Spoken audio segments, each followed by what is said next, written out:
Welcome to Firefly Chats. Today joining me is Brian Clemens.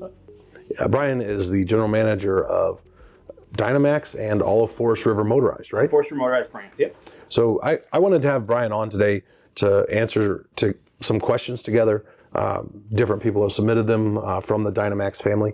And I really appreciate you joining us. I've admired you greatly. You are focused on moving towards perfection, and you always care about your customers. So I'm highly thrilled to have you here. Thank you for joining us. I appreciate you having me, and yeah, anytime we get a chance, obviously, to communicate directly with the consumer, it's always great. You had asked me to bring sort of a icebreaker, memento, and yeah, tell us about what are we seeing here. So I was born and raised in Columbus, Ohio, as we like to call God's country, and obviously a big Buckeye fan.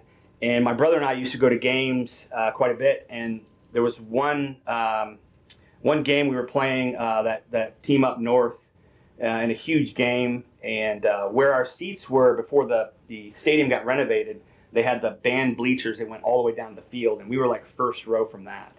And the band wasn't in yet, we're there pretty early, and I'm looking at this open highway to the field, and I turn to my brother, I'm like, what's to stop us from just going down there? So we look around and we just get up from our seats and we walk down the bleachers and we're on the field. And Awesome. We had lanyards with our tickets in it, so it looked like we had field passes. Mm-hmm. And we literally spent the entire pregame on the field, watching teams warm up. We were there when the team rolled out of the tunnel. We're getting pictures with cheerleaders, with the players in the background, and we also got a picture with Brutus the Buckeye. Awesome. And so years later, like that became such a cool picture in memory. For my brother's birthday, I had a custom-made bobblehead Cool. basically of that picture exactly as it was. In fact, truly, he was wearing the helmet. For his another birthday, I got him a signed helmet, and he wore that through the game. Awesome. I think he wears to work daily. I think he wears to bed. Were you guys caught? No. Escorted off in handcuffs or anything? We probably could have spent the entire game down there. Yeah. And I think we got scared that we were going to get kicked out and miss the game. So before the game ended up starting, we actually walked back up the bleachers before the band, because we thought if the band comes back, we're never going to make it up. Right. So we walked right back up in the stadium, sat down in our seats, and it was literally the memory of a lifetime. That's awesome, Brian. So today we're going to discuss some questions submitted by coach owners. We've sort of consolidated these into 4 different topics. We've been partners for quite a while now. Can you talk a little bit about how far we've come and where we've come from as a partnership in integrating coaches for customers? Yeah, we were on another multiplex system for a bit, and it wasn't that it was broken. It worked just fine, but we were looking for experts in their field, someone who would come in and say, we think you should do this, or someone who was pushing innovation. So we transitioned over to Firefly. It's been many, many years now. And as with all things, I think this was pre-COVID or just around COVID, but with growth comes some challenges, and I think you guys experienced those. Probably grew too big. Well, not too big, but quickly. Yeah. And so we're all struggling to try to support the product that we build. And what's been great over the past couple of years is there's been a huge focus from you guys on adding staff, adding support, adding calls. And what used to be, something we got a lot of calls on is something we get very few calls on now. We actually track our top warranty items. And we don't even see almost any warranty claims now, because it's just kind of those gears have meshed, and knock on wood. Yeah, if it ain't broke, don't fix it. Don't mention it. So, and actually, obviously, new innovation coming, and we've got new interfaces coming, and these are things like. A lot of times people would ask us, well, what do you want? And we're like, we don't know what we want. We want you to tell us what's out there in your field that you know and how to make it better. We're always striving to make it better.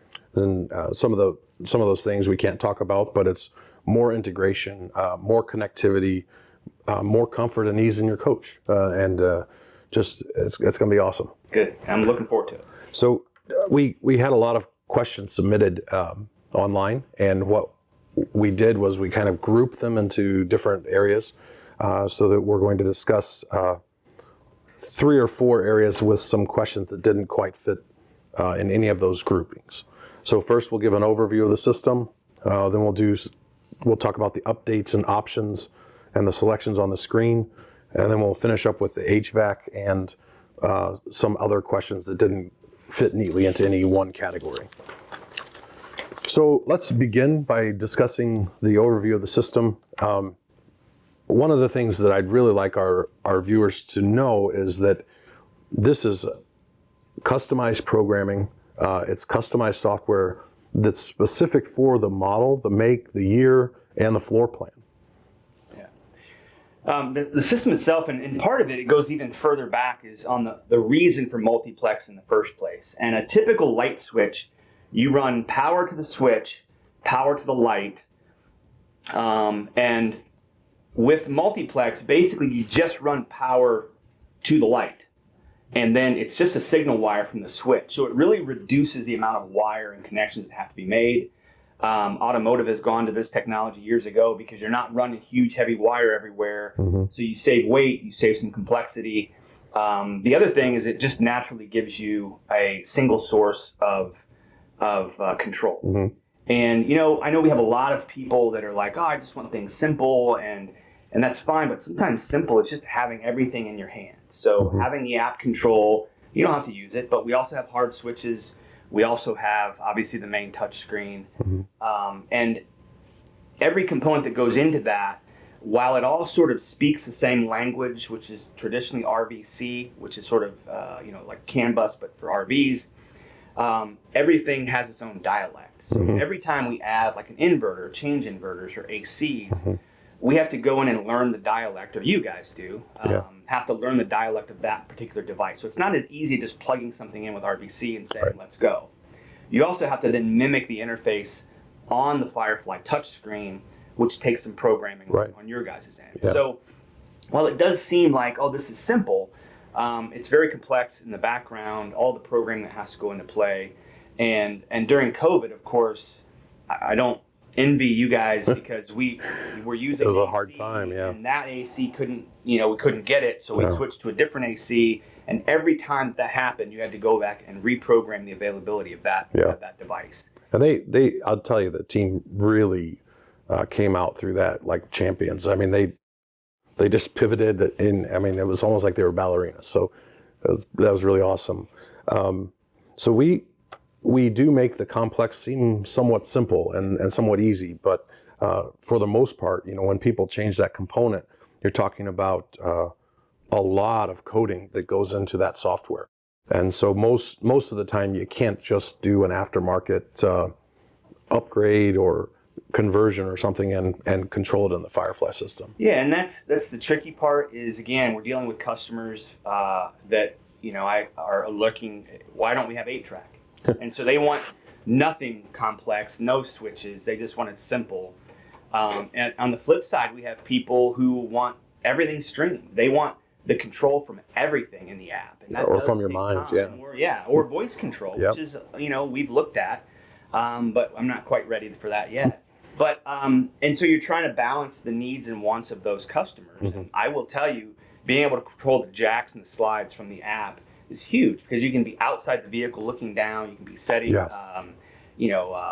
pads for your jacks, you can be making sure you're not too close to the power box when you run the slide out, and you can be zipping in and out while you're operating the slide. So there's a huge convenience and safety factor to be able to control that, not just from a single switch, but from the app. So Brian, now we're going to move into some more specific questions.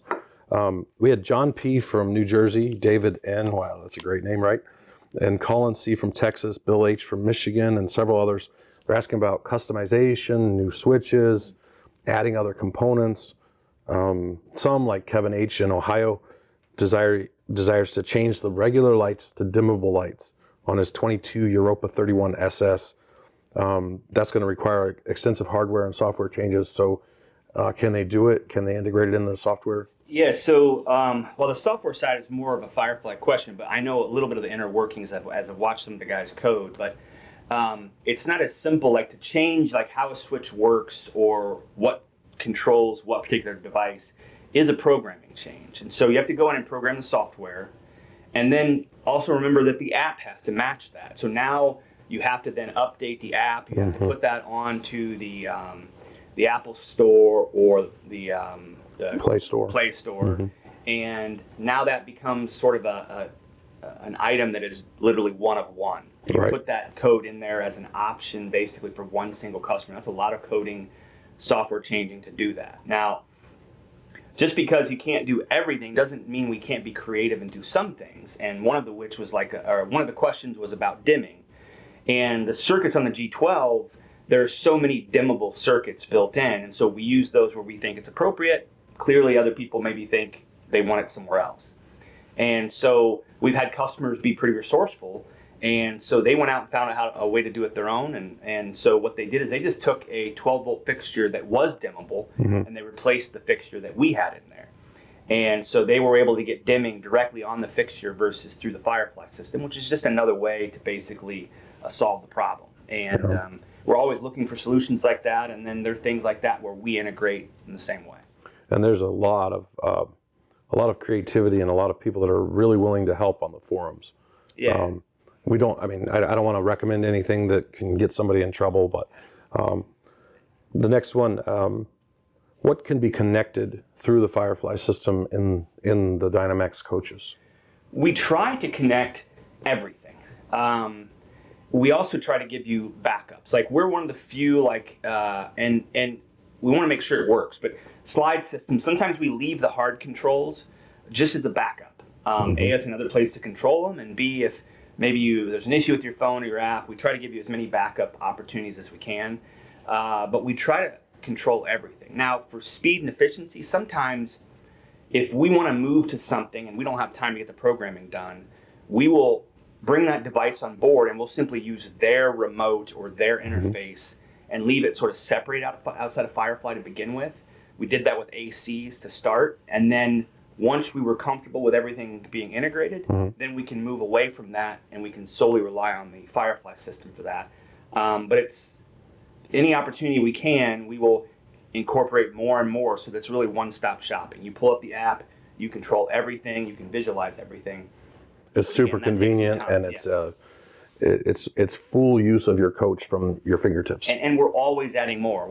There's not a time we don't have 7, 8 devices here at Firefly being programmed into the system for use. Yeah, it's ever changing and ever improving. Absolutely. So if you do need any sort of documentation for your coach, because every single coach is almost as unique as the owner, right? So if you need any of that documentation, network diagrams, the pinouts, black labels for a G12, whatever, contact us, contact Dynamax support, and we'll send you exactly what you need for your coach. And one of the things on that is we have lots of customers who are like, well, I didn't buy a Firefly. I bought a Dynamax. I want to talk to Dynamax. And one of the things you have to know about Dynamax is we source our suppliers in many cases based on their support. Troom is a good example of that, where their support is really, really good. It's one of the reasons we pay more for that. Same thing with Firefly. They are the experts, or you guys are the experts in the field. Thank you. And so sometimes, when you call in, our guys can troubleshoot most things, but sometimes it's best to go to the expert. And what I tell everybody, if you hop on to Firefly Integrations, you fill out a user login. I've done the exact same thing. If you plug in your VEN, you get VEN-specific information, pinouts, details. And spare parts if you're out of warranty. Spare parts if you're out of warranty. You can submit help tickets or service tickets. So for me, it's just a direct to the supplier. They know their system best, and I feel like you often get a better support that way and quicker support that way. And I do want to mention a quick troubleshooting tip when you're looking at the components in the Firefly system. So the back of the screen, your central logic controller, or the brain of the coach, the G12, when you see a solid green LED, that's good, right? And if you see a red or a different color LED, you know you've located at least part of the problem or something that's connected to the problem. And if you see dashes on your screen, it means it's not communicating at all. We had a specific question about a guy who was having trouble communicating. He wasn't seeing it working right. So let's take a look at that question now. So if you see dashes on your main touch screen, it means it's not connected. And if you see a green light, it means it's good. If you see a red light, it means that's probably a part of the problem. So if your transfer switch, for example, is all dashes on the screen, you're not checking switches or something else. You're checking the connection to the board and the connection to the transfer switch. And you're making sure you have power at both sides. And then if you do, you probably need to look at the transfer switch. Yeah, one of the things we often see, and what's the nice thing about Firefly and sometimes the bad thing about anything, is when an alert goes up, like a triangle on the screen, sometimes it means nothing, but it's basically just to alert you that there may have been a problem or whatever.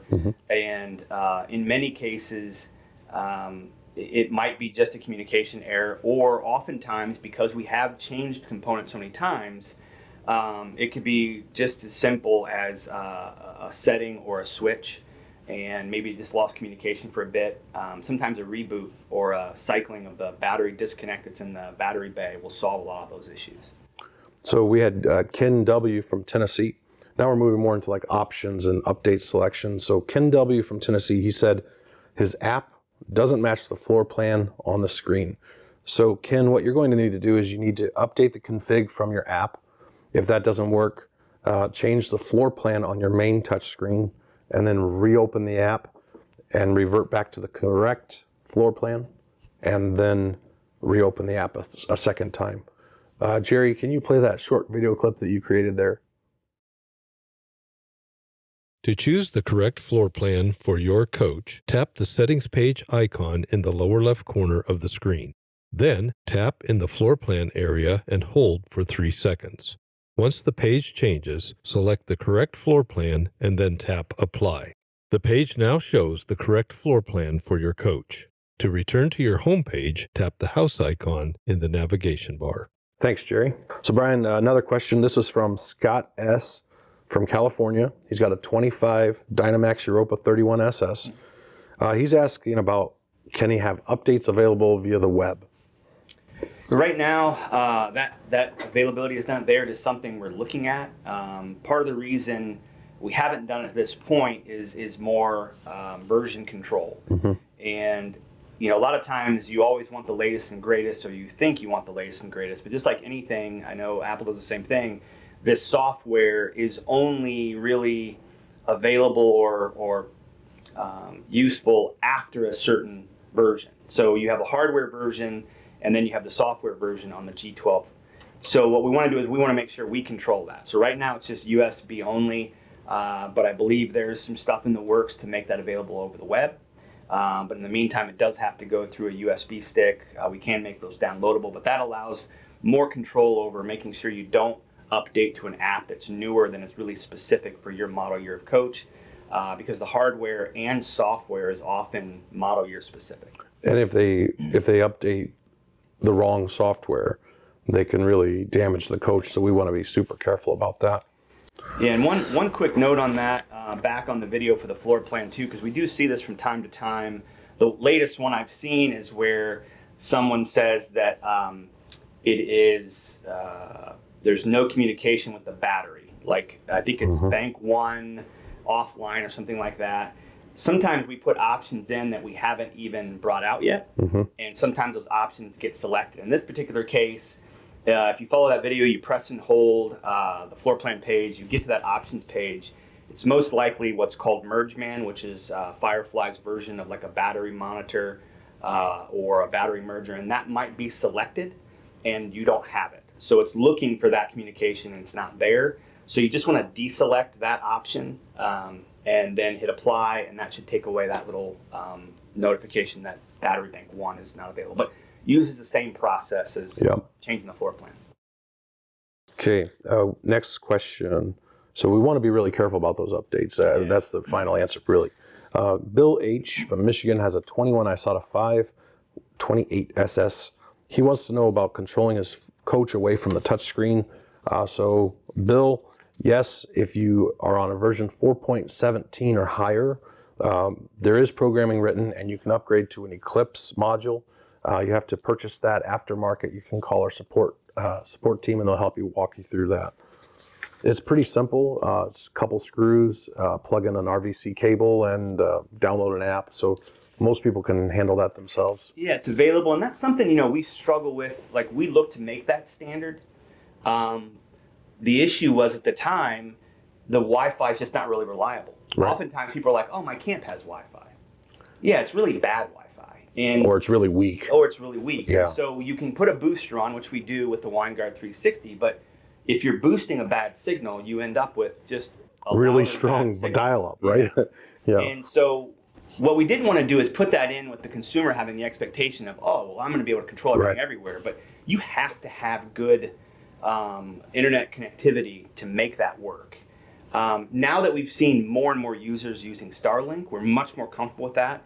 And so, we have some stuff obviously in the works that we will make that available, whether it be this model year, next model year. But we feel comfortable now that we can get you connectivity that will properly make that available, that is in a user experience that we're comfortable with. And behind the scenes on our side, our engineering team is undertaking a massive reprogramming and new software development to make that more robust and to make it just reliable with every different configuration you could imagine. And it's astounding how many potential configurations there are. So it is a little bit of a work in process, but hopefully in the next few months we'll see the benefits of that. If we never got better, you would never buy new coaches. So. The next section, we're going to talk about the HVAC, the heating, the air conditioning, a little bit of an overview of how that works. Brian, how does the HVAC system work in the Dynamax coaches, and what does auto do and what must be selected? Auto, for me, works exactly as I would use it. Again, not everybody uses it the same way somebody else does. Everybody sort of thinks or assumes or feels like the way that they use it is the right way or the best way. And we often have what's called the 80-20 rule, 50-50 rule. It depends on which object it is, but we get complaints, a large number of complaints about how something works. And so we'll change that to the way they want it. And then we hear from the other 50% that liked how it worked. Give me that way back. I want the 8-track player. It's amazing how many people only buy it for this particular reason, and we just got rid of it. But the HVAC, for me, works the way I think I would like it. So at home, I have a smart thermostat, and I just want to set the temperature. Right. And in Indiana, where you can see 4 seasons in a 8-hour period, if it gets too cold, I want the heat to come on. If it gets too hot, I want the AC to come on, and I just want a steady temperature. How they make you set that up is so it doesn't sort of overlap each other, is they gap them. So there's a high limit, low limit for each temperature. What I don't like about that is there's a gap between the temperature I want. So if I want it to be 73 all the time, I can't do that. For AC, it has to be like 75, and for heat, it has to be like 71. Firefly works the way that I would like to see it work, and that is you just set the temp, and if it goes above, then the AC will come on. And if it goes too far below, then the heat will come on. And it gives you a nice narrow band. And I know there was a question, someone said, well, we want a high limit, so it doesn't get too hot, too cold for their pets. My pets are very bougie, and they want it at 73 all the time. Right. I don't know if obviously you've all seen what daylight savings time does to a dog's meal time. They don't have a clock. They just know it's time to eat, it's time to sleep. So same thing for temperature. Yeah, and can you talk a little bit about the Truma Combi? Yeah, the Combi is one where, again, they were originally sort of a closed system. They didn't really open up their programming to Firefly to say, hey, come into this. They're very protective like Apple, and that's fine. They want control over their device. Right.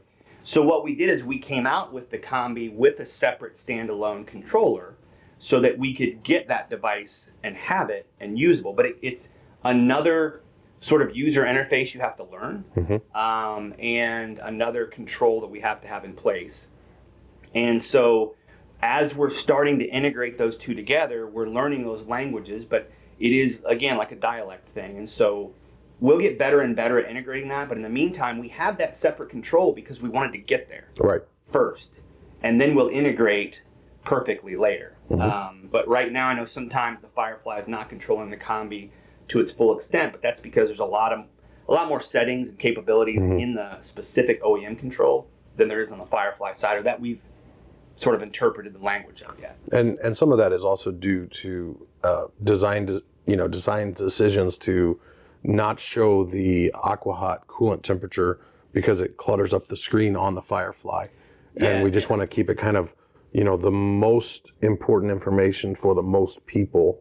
I'm kind of a geek. I'd like to see, how many tenths of a degree is it up or down, but maybe not everybody needs that. And we struggle with, again, your everyday user and your power user. And what we call power users are people that are diving into every single minute detail. And we had this with solar a while back where we had 2 solar controllers because we thought we can control it better. Well, one bank was towards the rear, and the way a solar controller works is it only turns on or starts charging when it's 5 volts above the battery. Well, what happened is in the morning, the sun would hit the front bank and it would start charging the battery, and the rear bank hadn't kicked in yet. And so the front bank is literally running away from the rear because the battery keeps going up. And what the customer thought he had a problem with is, well, the rear bank is less efficient because it's not working. Right. Must be a problem. Front bank must be a problem. And it wasn't a problem. It was just that voltage drop was, 0.1, 0.2, but it was enough that it was always trailing the front bank. And that's where somebody's digging in so deeply. They're trying to find a problem where there really isn't one. And so we've gone back to one single controller because then it is easier for the everyday user to understand and see what's going on, and they see one full charging bank. And it's pretty amazing. You've got these movable mansions that everything can be controlled with the touch of your hand, your fingertips, and sometimes we take that for granted, and we want it to work perfectly, and we want it to be integrated perfectly. And as it gets more and more use, it becomes more and more perfect, or closer to that ideal. Yeah, and when you have, again, everyday users, not your power users, and that's, hey, use it how you want. Some people know exactly how their engine works, and some people just want to turn the key. And so for those people who just want to turn the key, we're going to give you the basic information that you need, and we're going to put those deep dive details on the OEM control or somewhere else where they're not making the main display cluttered or too complicated. Let's see here. Tom M. with a 25 Europa 31 SS on version 4.4 asks about the auto gen start options to cover when the shore power goes out. The current options will start the generator when the roof unit, heat pump, or heat strip is turned on. So, Tom, we had a few questions about this. So, anytime the roof unit or the heat pump or the heat strip is turned on without shore or generator present, and that's selected, it's going to kick on the generator. Yeah, there's 2 ways the auto gen starts, and that is voltage drop or voltage and temp. And so if the temperature drops below or raises above a certain, more likely raises above a certain point, and you don't have shore power, the generator will kick on. That triggers the gen start. The other way is voltage drop. In reading this too, so basically if shore power cuts and your batteries start to drop, then the generator will kick on. And in reading this, maybe he's looking for if shore power goes out, you just want the gen to automatically start up. And that's something we'd have to look at. Not available today, but it effectively works that way because when the shore power is cut, you're not charging the batteries, the voltage in the batteries are going to drop, and when it drops below your set threshold, you could put that really high if you wanted, then it is going to kick the generator on, charge the batteries, and run the AC. And for it to be closer to instantaneous, you would want to have that dropout voltage as high as possible. Yeah. Next question. So could you explain a little bit about how heat strips and heat pumps function for Mike W? Yeah, it's been interesting because this is a question that comes up all the time. And someone's like, hey, my heat pump's not working. And we're like, what's the temperature? Like, it's 12 degrees out. Well, heat pumps work by drawing heat out of the air. Right. And if there's no heat in the air, what are you drawing? You'd have nothing. And in our brilliant wisdom, we decided, well, we're going to do a heat strip because heat strips, no matter the temperature, they just generate heat. They're not as efficient as heat pumps, and they draw way more power. But when you turn it on, you're going to feel the heat coming out. The problem is, it still sort of works the same. And if let's say it's 50 degrees and you set the temp for 72, and if it's not 72 in 10 minutes, then it kicks the furnace on. And so people were like, well, I don't want to run the furnace. That's why I have the heat strip or whatever. And so it still didn't solve our problem. Still, people thought, well, I'm plugged into power. I want free heat because I'm paying for this shore power. I don't want to run LP or whatever. And so we went back to heat pumps, and now we've tried to do a better job of explaining how that works. But we've tried everything but like smoke signals and carrier pigeon, and it just comes up. It's just a basic understanding of heat pumps. And no matter what, you can't overcome a huge difference in temperature without using a lot of energy.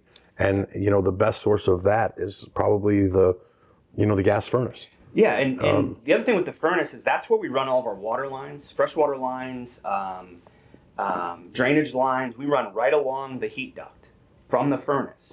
So the heat pump is designed to take the chill off and to be an auxiliary heater for people down south when it gets to be in the 40s, below 50, below 42, most heat pumps stop working. The tricky part is GE, which we use today, they got really efficient at their heat pump. Their heat pump we have on record operating down to the 25 degree range. Wow. So below freezing, which amazing. Is not ideal for right. an RV because now you're no longer heating those enclosed chases. Really, you want that furnace on if you can. Or when a home gets you want to start opening cabinet doors and things like that. You don't want to save $2 of LP and have $100,000 of damage to your coach. When you're below freezing, the best thing you can do is run the AquaHot for sure if you have that, or run the LP furnace, because then you're heating those chases in enclosed spaces. Okay, next question. Nick O in Indiana. Hi there, Nick. He's got a 23 DX3 37 TS. He would like to know if he can see the AquaHot coolant temperature from Firefly. So I kind of alluded to this a little bit earlier. There's some things that we don't include on the main touchscreen. That's a design decision with, there's a lot of people involved in it, but I can say between us, the manufacturer, and the component supplier. And so in this case, this was decided not to be put on the screen. You can still view this from the AquaHot reporter. Correct. Yeah, okay, let's see. So, any other comments about the HVAC and the integrations with Firefly? I think heat pump is probably the most misunderstood. I think I think that hopefully covers everything. We understand you have to have heat to pull that on, otherwise the furnace. And beyond that, I think that was one again where we started off where we had the thermostat, and then we've recently moved that into the Firefly directly with its own temp sensors. One quick note: I know sometimes the temp sensors we're limited to where we can put them. And sometimes they'll read high or low. We're trying to find better spaces to move them so they don't read improperly. But a lot of times if you're seeing a high temp on the screen, a lot of times it's simply just where the thermistor, which is a small little dime-shaped. Yeah. Kind of looks like almost like a diamond with a circle in the middle. Yeah. Mm-hmm. But we're always trying to move those and find better spots. I know some customers have done the same thing, but sometimes just pulling that out of the wall and letting it lay on the counter or whatever, it lets the ambient air inside the coach get to the wire behind it. Because sometimes when the wire gets heated up behind, it will show a false reading. So that is something we're working on. There are ways to circumvent that or help that out. Okay. So now we have some miscellaneous questions that didn't seem to really fit in any sort of category. We'll kind of finish up with these. So we have Colin C. from Texas. He's got a 2028 SS, and he wonders what can be done to make his external temp sensors more reliable. And he had tried a lot of things. Yeah, and that's one where, they're outside. There's no place for us to put them. I've looked for other versions, better versions, but there's one temp sensor for this particular system. So you can unbundle it from where it's at. Sometimes it's outside below the unit. So if there's a generator close by or whatever. And it's conducting the heat. Yeah, heat coming off the pavement. We'll adjust that a bit. It doesn't really operate anything other than more informational purposes. It doesn't trigger anything. So it's just more for, like I said, informational. It's not going to mess anything up or ruin anything if it reads high. Good answer. Next we have Greg K. from Florida, and he'd like to know how the day and night mode works. So Greg, these are software controlled. If you want to have more customizable settings, you can use the Light Master function. Yeah, so I love the day-night mode. I wasn't sure that I would until I was in one of our rigs that didn't have it. And I'm like, where's the day-night mode? And they're like, we didn't put it in this model. I'm like, why? Yeah. And it's really just a preset lighting configuration, like a mood. And so you have day, which is pretty much every light full brightness. So when you come in during the day, after you've walked away or whatever, you hit that, and everything comes on, it's great. You can move around. You're not tripping over fluffy. Yeah. But at night, you don't want all those bright lights in. So at night, sometimes when we're sitting down to read or we're going to watch a movie, I'll hit night mode when you don't want it super bright, and it just dims. It maybe has the living room light and a hallway light, and it's dimmed about halfway down. And it's just a preset configuration, but there's nothing that says you can't go through, set all of your lights where you want them, and hit the master switch. And when you turn the master switch back on, they'll come exactly where you have them. So it's sort of setting your own. What I like about the day-night mode is, again, it is configured for day and night, which I think you want different lighting. At least I do. And I think that'd probably be really useful if you're sharing the coach with another person. You know, like my wife might go to bed later than I do, or I might wake up, a lot earlier than my daughter, and we have different needs in the coach. Well, that brings up a good point on something that we did that sometimes confuses people because they don't understand it. So the bed lighting. So if you go back to the bed lighting, so the overhead bed lighting, you have reading lights. Mm-hmm. That's on a master switch. So I can turn that on and off at the wall. Mm-hmm. But when I go to bed, sometimes my wife stays up later than I do. Yeah. And so I also put controls on the lights themselves. There's a little round silver disc that turns the light on and off. Mm-hmm. So sometimes those are off. And so when you hit the switch, people are like, well, why are my lights not coming on? Yeah, is it burned out or something? Well, you have to turn them on at the particular device. Because again, I'll go to bed sooner. And that way, I instead of having to get back out of bed and hit the switch or get on the app, I literally just tap the little disc, light goes out, and then I'm only bothered by her light that's shining my way. This other side of bed. The things we do to make it work. Yeah. Next question. CC from Texas wants to change how quickly his app makes the local Bluetooth connection. So CC, on your Eclipse app, you go to the settings and click Network Settings. Choose the Select Local Reconnection Timer and choose 1 minute. So if you increase that, it'll reconnect farther and farther to the internet. You can set that to 0 if you want it to automatically connect globally. Hope that answers the question there. They can also be toggled manually on the top of the menu. You can toggle to connect locally through your Bluetooth if you wish. I hope that answers that question. The last question that we're going to take today is Scott S. from Florida with a 23-year OPA.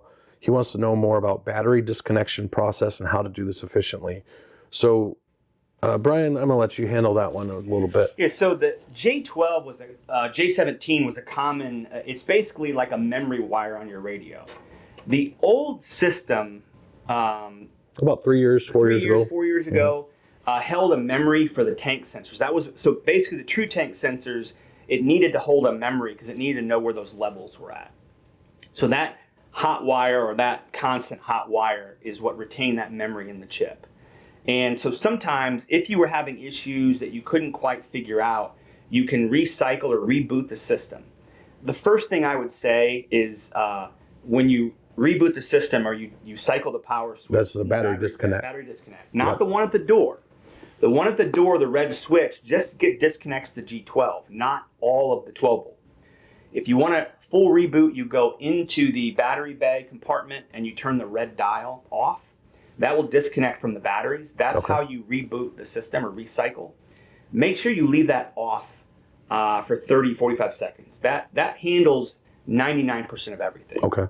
Now, occasionally, with that J17 connected, because that was a hot connector for the memory, sometimes disconnecting that will help, and that's located at the G12. So sometimes it is more difficult to get to that. If you're on the Europa, which is this case, we also fuse that line. It's a 5-amp fuse in the electrical bay, which is the front compartment on the driver's side. Okay. I'll post that schematic or where that's located. I know it's on the forums today where other people have identified it, and they just go in there and they pull that fuse instead of having. It's like a bus fuse. G12. It's just a little car, automotive 5-amp fuse. Okay. So that's a lot easier than going in and Yeah, absolutely. trying to figure out which wire to pull and so on. And again, on newer coaches, you shouldn't have to mess with the J17 at all because we no longer Right. store the sensor memory as we used to. Well, Brian, any final comments today? No, I just want to appreciate you having us here. And again, anytime we can sit face to face, talk about the systems, it's always helpful for the consumer. And obviously, on the forums, as you know, I'm there almost daily. Yeah. And that's because way back when I had my own project, I know every time I had a question, someone came on. Same screen name every time. He always had the right answer. People would chime in about, well, it's this, it's that. And if you filter through the noise, this guy came on. And some people got it right, but he was right every time. And I thought if I ever had insider knowledge where I can help people and pay it forward, I'm going to do that. And so I've been on Forest River forums since like 2006. And literally if I'm watching TV and there's commercials, I'll pop on just to see if there's anything going on. But that's the best place for getting questions answered because it's very linear. You ask, you answer. You try this, it doesn't work. You try that, it does work. Yeah, And somebody else. Facebook is obviously easier for most people, but for me, it's like everybody's loud uncles. There's 10 of them in a room, all yelling the answer at the same time, and everything shoots off on a different tangents. For me, I just like the linear sort of process of the Forest River forums. Yeah, and it's awesome to see the community, the Dynamax family, just help each other so much on those. Yeah, and we learn so much from there. If we wait for a problem to come through service, so customer has a problem, send it to the dealer reports to us, we aggregate that data. It could be months, if not a year, before we realize we have a problem. Right. Whereas on the forums, if I see a problem, I can literally walk out to the plant, and this happened. We went from picture to a recall in less than 2 weeks. That's awesome. And I don't know if there's anybody that's ever done it faster, where we saw the problem, went on the line and said, yep, it's a problem. And we fixed everything on the line. We limited the units that we had shipped into the field. And it really took what could have been a major issue, and it really made it. Nipped it in the bud. That's yeah. awesome. Well, thank you for all of your input. Thank you for joining us. And we really appreciate all the Dynamax family submitting great questions. And thank you for watching. Until next time, safe travels to you all.